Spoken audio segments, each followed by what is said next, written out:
My experience in working with children experiencing anger control issues is that they often feel terrible after the event. Generally, they become their own worst critic, and most say it's best if their parents suggest an idea and walk away, rather than buying into it or demanding an instant apology. The key to dealing with anger and anxiety is finding acceptable ways for your child to let this raw emotion pass without placing themselves or others at risk. Calming activities soothe, and they help us to self-manage those jangly feelings. And there's a huge collection of mindfulness or calming approaches. There's colouring in mandalas. You can buy them by the truckloads these days. Zen drawing or doodling, dot-to-dot puzzles, feather blowing, hand breathing, which I'll teach you in a minute, origami, listening to music, blowing a plastic cup with a straw across the table, because that is controlled breathing. Blowing a plastic cup without a straw across the table, blowing bubbles, listening to meditations, viewing a kaleidoscope or a collection of goo timers, tapping or clapping a rhythm. Repetition is really soothing. Or doing some buddy breathing. We need to accept that anyone who lashes out or gets especially angry, highly anxious or sad, in the first instance has just experienced what we call an emotional hijacking. And research has shown that controlled breathing and progressive muscle relaxation are very steadying approaches for anyone wrestling with intense feelings. So, can I take you through some of these? So, square breathing technique. Who uses that with their kids already? Anybody? Okay, so just imagine a square around me. On this side of the square, we're going to breathe in through our noses over 3 seconds, okay? And then we'll hold across the top for 3 seconds. We'll breathe out for 3 seconds as we come down. We'll hold again. So we've got hold, hold, breathing in, breathing out. Okay, you ready? Okay, get yourself. Okay, here we go. So it's 3, 3, 3. Always breathe in through the nose because you want warm air to come in. It's relaxing, it's calming. And you always breathe out through pursed lips. So you blow out. And if you can, you do what we call belly breathing. You breathe right in so your belly actually expands. And in fact, part of the problem for lots of anxious people, and those of you who are a bit anxious will know this, we do light breathing in the top part of our chest while we're anxious. And every so often we do a great big sigh and we surprise ourselves where that's come from. And we just realise we just haven't been breathing well. So this is the time to let your tummy stick out and breathe in and be proud of your tummy. It's okay. All right, are you ready? So we're going to breathe in through our nose. We'll start now. Go. 1, 2, 3. Hold it. 1, 2, 3. Breathing out. 1, 2, 3. Hold it. 1, 2, 3. Breathing in. 1, 2, 3. Hold it. 1, 2, 3. Breathing out. 1, 2, 3. Hold it. 1, 2, 3. Just breathe normally. Okay, that's square breathing, okay? And you can do it laying down, you can do it sitting up, you can do it together, you can actually get your kids to do the square themselves, you can do it with them. Quite often it's good if you stand opposite them and you actually almost touch fingers and you kind of do it together and that you're in it together. Progressive muscle relaxation is a lovely thing. I particularly like it for the active kids. And for a lot of the boys that I happen to work with, because there must be a sign, it's an invisible one out the front of my work that says Boys Only Club, because I just mostly get to work with boys.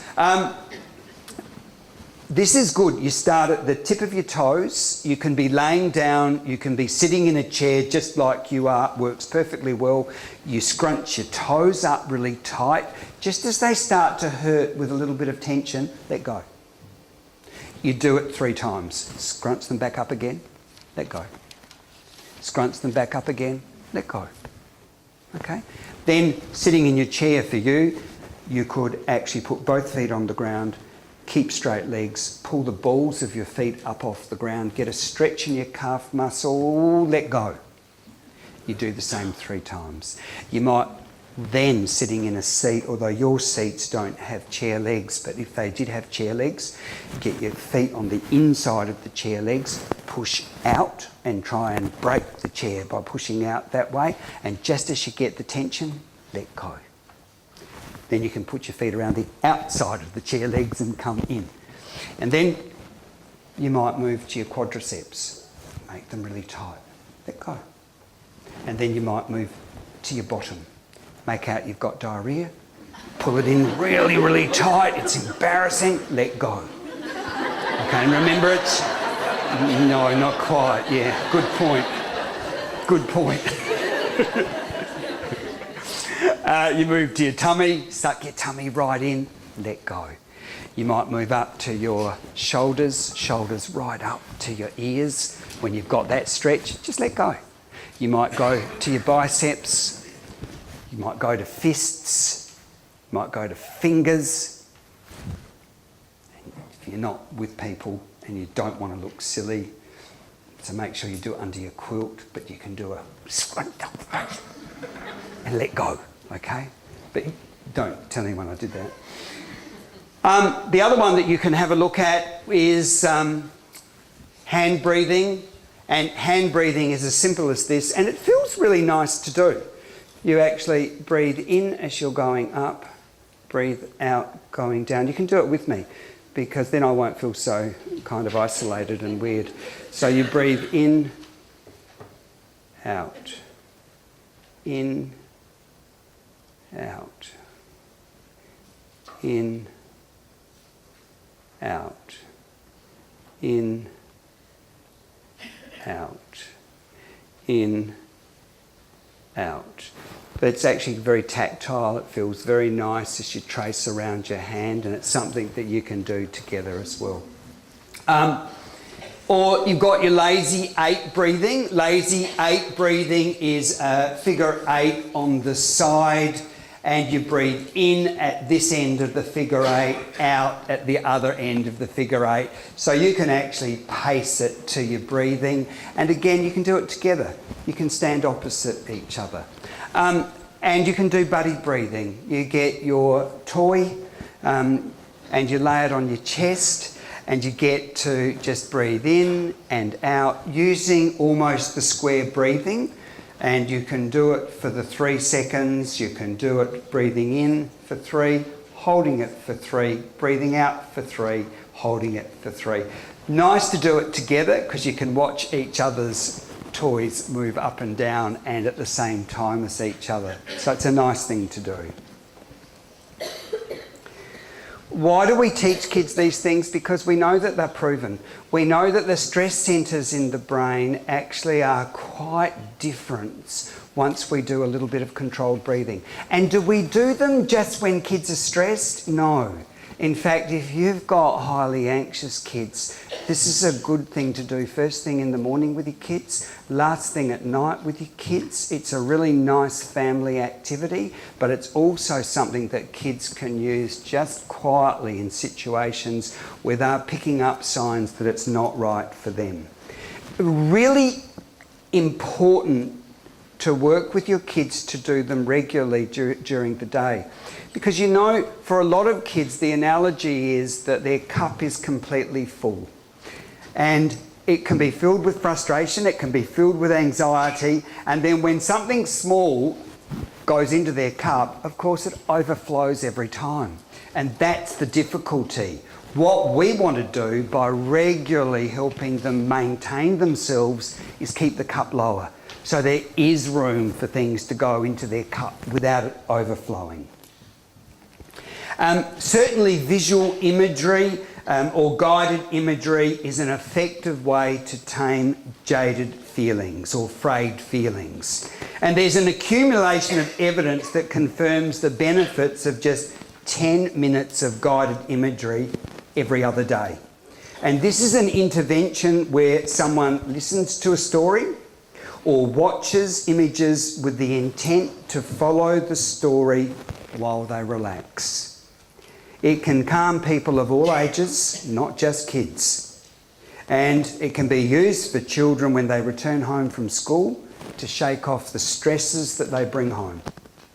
It can be used prior to tackling homework, when they need to calm down and change their engine speed, or to help them fall asleep, or to pacify worry, hurt, anger, disappointment. Here are a few more coaching tips to fend off worry. It's a great idea to actually rate your worry against a scale. So you actually quantify it. So you can talk to your mum or dad about how significant it is. Or you can have a rant about something and you can say to your child, hey, is this a 1, 2, 3, 4 or 5? And they can say, no, don't worry, mum, don't worry, dad, it's only a 2, but I need to get it off my chest.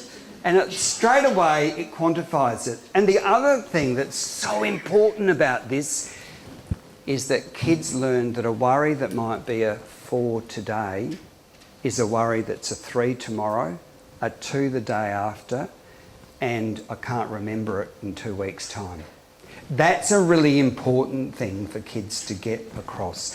How many of you are worriers? How many of you still haven't figured out what's worth worrying about and what's not worth worrying about? Yeah, exactly. And this is a great way to teach kids. I remember working with a great young man by the name of Hamish, who'd have to be all of about 27 by now. And he was in about year 5. And Hamish was a worrier. He was worried whether he'd get really knobbly knees. He needed to worry. They are. He was worried whether he'd get too tall. He'd be about 6'11" tall. He was worried about whether girlfriends would ever like him. He was worried about all sorts of things. So we did a little worry thing that's up on the screen where we got him a little worry box and we got him a pile of post-it pads and we put it next to his bed. And every night when he went to bed, there were some new rules.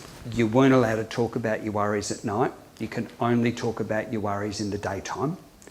Because when you talk about your worries at night, your battery's low, you're not very optimistic, and you come up with all sorts of negative thoughts rather than positive thoughts. The other thing too is that we made sure that he never slid into bed at night, and as his mum kissed him goodnight or his dad kissed him goodnight, he started to talk about his worries. Because bedrooms are meant to be happy places. They're meant to be safe places, full of lovely things that you like. And how do you go to sleep if you've spent 20 minutes debriefing in your bed before you're meant to go to sleep? So we actually would get him up out of his bed. We would take him to a different room if he had to talk about his worry, but he got into the habit of drawing his worries or getting Margot to write them down. We folded them up, popped them in his tin. Said to Hamish about 6 months after he'd started, and we had such good progress with it, mate, do you want to bring your worry tin in and we'll go through your worries and we'll sort them out into the big worries, the kind of medium worries and kind of the hiccups. So we brought them in. Oh, we had a huge pile of hiccups. We had a little pile of medium-style worries, number 3s, and we really only had a couple of worries that were quite large. He stood back, he looked at his worries, he looked at me and he said, Mark, my worries are crap. Some of us haven't actually got to that stage yet. You know, that's a really nice thing to do with kids. Give your kids permission to talk about their worries at a time each day, rather than worrying all the time. Make a worrying journal. Get a Guatemalan worry doll and share your worries with the doll to look after overnight. Remember, share a worry with a friend or a trusted adult. What is the saying? A worry shared is a worry halved. Fight the worry with logical thinking. Kids can't do this when they're stressed and when they're upset, but you can fight the worry with that logical part of your brain. And you can play a game where you sit on 2 lounge chairs and you can be the same person. This is make-believe because you can't like in real life. You can be the same person. One of you can be, and it's good if the adult be's the irrational, emotional part of the brain. And it's good if the child is the logical part of the brain. And what you say is, every time the light goes out, I know that monsters are going to get me. And then they'll say, being the logical part of the brain, don't be ridiculous, there's no such thing as monsters. No, there are. As soon as the light goes out, people get eaten by monsters. Oh yeah, like, how many people have been reported eaten by monsters each day? And it's quite fascinating watching kids do this. But they actually need practice. And sometimes we actually forget to give them the practice and the scope to do things.